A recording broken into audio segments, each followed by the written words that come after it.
The Capitol hearing room was packed beyond capacity. Journalists crammed into the aisles, aides whispering updates through earpieces, and cameras blinking red with anticipation. Something was different about today. The air didn't just buzz, it hummed, like an orchestra holding its breath before the first note. This wasn't just another hearing. It was a reckoning. Congresswoman Jasmine Crockett sat at the far end of the panel bench, spine straight, eyes forward, fingers loosely laced in front of her. Her stillness was intentional. She wasn't here to perform. She was here to confront something far bigger than any headline. Across the room, seated with the casual entitlement of someone who had never been held accountable, was former National Security official Kash Patel. He looked unfazed, almost amused, leafing through his prepared statement. He had already dismissed Crockett in an earlier interview, calling her a theatrical mind with no grasp of law. Today, he doubled down. The moderator's voice cut through the hum. "Mr. Patel, your opening remarks, please." Patel adjusted his tie, stood, and offered a tight smile to the gallery. "Let me be clear," he began. "Our justice system is under threat, not because of corruption, but because of chaos introduced by those who don't understand the rules. Individuals who come to these hearings for applause, not accountability." A ripple of tension moved through the room. Everyone knew who he meant. Jasmine didn't flinch. She kept her eyes on the table, steady and unreadable. But the journalist in the third row, Eva Kingsley, noticed it. The way Crockett's fingers tensed, then relaxed. A signal. She wasn't rattled. She was preparing. Patel continued, his tone sharpening. "This committee and the American people deserve facts, not drama. And unfortunately, some among us are more interested in camera time than constitutional clarity." Then he turned slowly, eyes locking with Jasmine's. "With all due respect, Congresswoman Crockett, perhaps it's time you sat out a few rounds." It was an open insult, cloaked in civility. A few gasps escaped the gallery.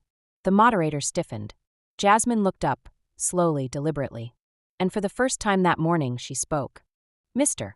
Patel," she began, her voice measured, calm. "You've come here today with a pre-written narrative. One where women like me are props, not professionals. One where a calm voice equals weakness. Let me correct that for the record. Silence does not mean surrender." The room went still. "But if we're talking about chaos," she continued, reaching down to her folder, "then let's discuss facts. Not spin. Not insinuation. Facts." She held up a small matte black USB drive between her fingers. "No theatrics. Just proof. This contains transcripts from a closed-door briefing you chaired last fall. It's unedited, time-stamped, and authenticated. In it, you admit to blocking oversight because, quote, it would complicate the optics going into midterms." She paused. "Was that in your opening statement?" Gasps. Audible gasps.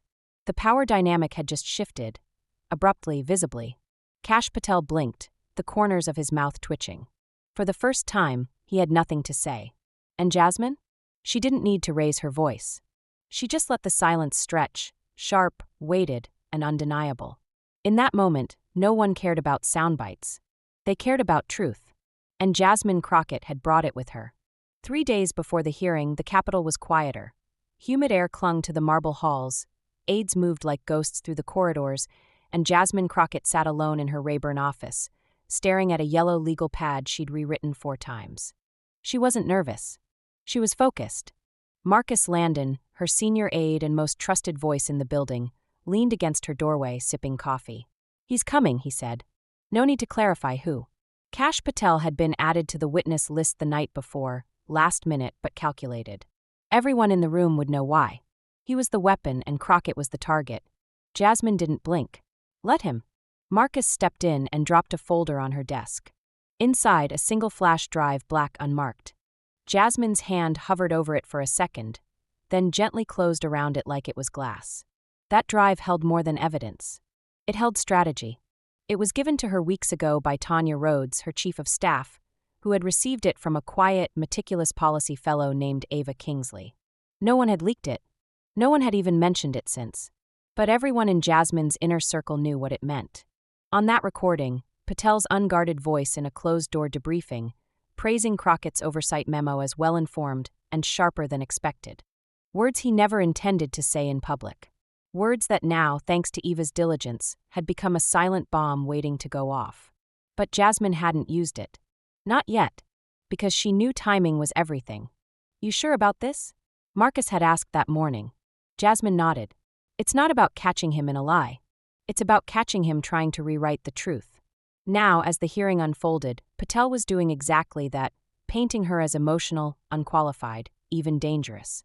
And Jasmine let him. She sat still. She took notes.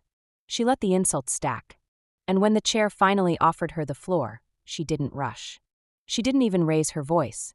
She simply said, "With the committee's permission, I'd like to enter an audio excerpt into the record." The room changed. You could feel it. The chair hesitated, then nodded. "Proceed." She reached for the flash drive with the kind of care one might give to lighting a fuse. She inserted it into the port. No commentary. No preamble. Just one sentence. "This recording is from a classified debrief, 6 weeks ago, room 212B, reviewed and cleared for committee release." And then play. The voice was unmistakable. That Crockett memo was clean, well-informed, sharper than I thought she was capable of. Silence. Jasmine didn't look at Patel. She didn't need to. The room had already turned. The contradiction was damning not because it was loud, but because it was undeniable. Not a soundbite. Not a spin. Just the truth, in his own voice. Patel shifted in his seat. The smirk was gone.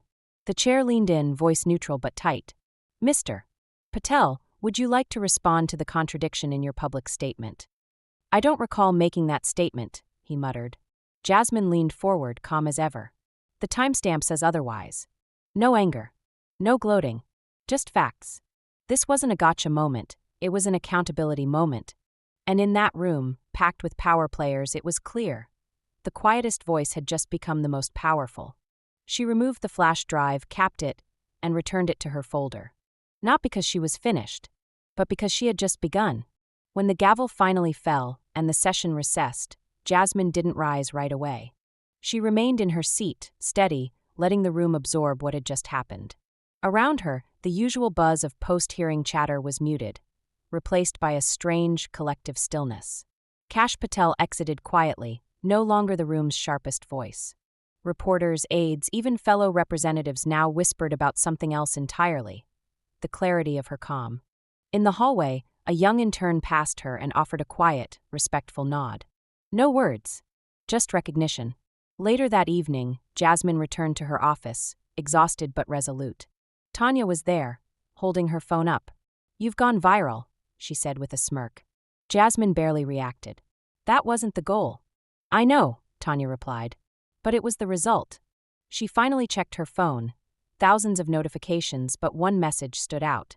It was from Ava Kingsley, the fellow who'd flagged the recording. "Felt surreal hearing that audio today. Thank you for using it right." Jasmine typed back. "Thank you for listening carefully." That changed everything. In a world obsessed with shouting matches and clickbait takedowns, Jasmine Crockett had chosen another route. She waited. She listened. She prepared. And when the moment arrived, she let the facts speak louder than any insult ever could. That night, before going to bed, she posted a short message. "You don't have to shout to be heard. You don't have to fight to be strong. Sometimes truth is enough. And when it is, let the work speak."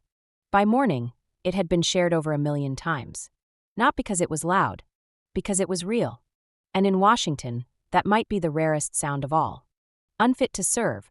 The words didn't explode, they sliced. Delivered with calm precision, Kash Patel's accusation echoed across the congressional hearing like a scalpel tearing through silence. It wasn't loud. It didn't need to be. In Washington, the sharpest weapons are rarely shouted, they're whispered with confidence. And for a moment, the room paused. Reporters stopped typing. Committee members shifted in their seats. And across the witness table, Representative Jasmine Crockett blinked once, then twice, pen poised above her notepad. She didn't flinch. She didn't fight back. She waited. Because what Patel, and everyone else, didn't know was that Jasmine hadn't come to defend herself. She came to reveal the truth. Not through outrage, but through evidence. Not by raising her voice, but by raising the stakes. And when she finally spoke, she didn't just answer an insult. She rewrote the narrative. This wasn't just a hearing. It was a reckoning. And it all began with 2 words meant to diminish her.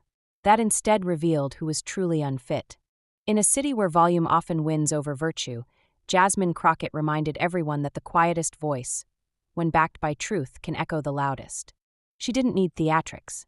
She didn't need applause. She needed only the courage to press play. And when she did, the entire room listened. Not because she demanded attention, but because she had earned it. What happened in that hearing wasn't just a moment of justice. It was a blueprint.